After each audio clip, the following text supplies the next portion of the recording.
عسلامة، مرحبا بكم. وصفتنا اليوم جواجم تونسي يعمل 66 كيف. نودكم ولا نشهيكم ان شاء الله تكون تعجبكم الوصفة. تابعوني على قناة كويزين مريوة.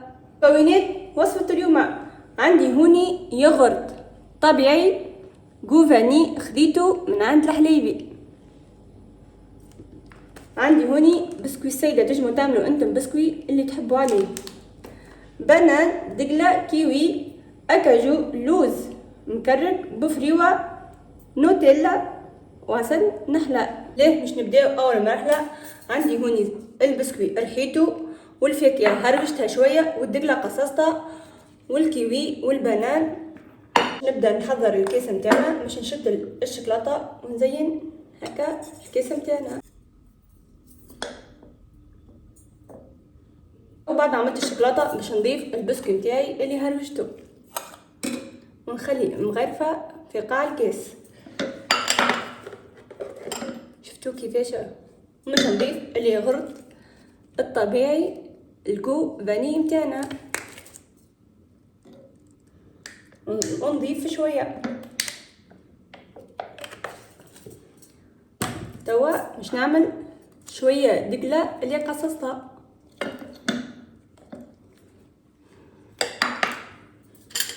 نعمل شويه زلوز مكرك اللي هرجته.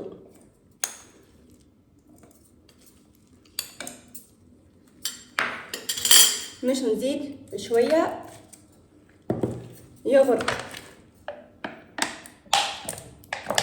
تجوا تعملوا انتم الجو اللي تحبوه. مش نضيف عليه شويه بنان اللي قصيته.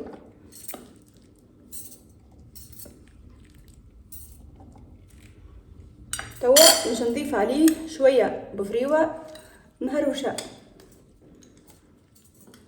ونضيف عليه شويه عسل نحله. ما نحكي لكمش عليك البنه.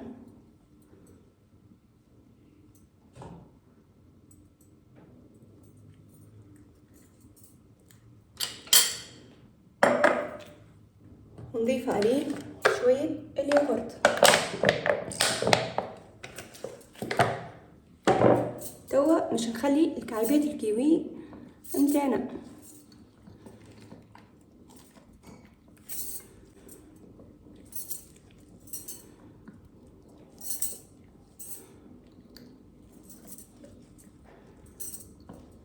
مش نضيف شويه دقله. شفتوا كيفاش؟ مش نضيف شويه ياغورت.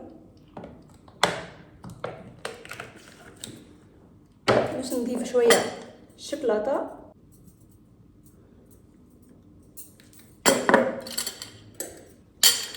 وكعيبات لاكاجو.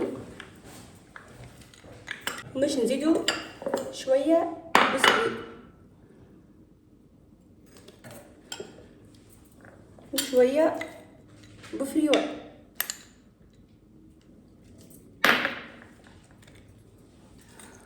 ونشخشخو باللوز. شفتوا الكاس محليها؟ بعد ما كملت المرحله عندي هنا كريم شونتيه حضرته باش نعصر عليه الفوق منه. تجمعوا انتم تعملوه بلاش.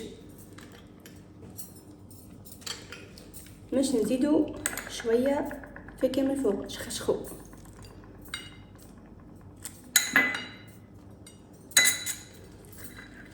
وكعيبات أكاجو. عندي نوعية من البسكوي هذايا باش نزينو.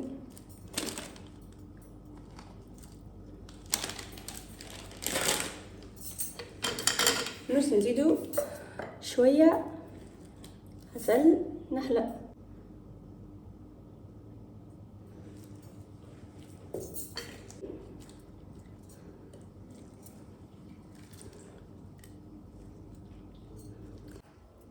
هكاكا كملت حضرت كيس الجواجم متاعنا. ننصحكم تجربوه.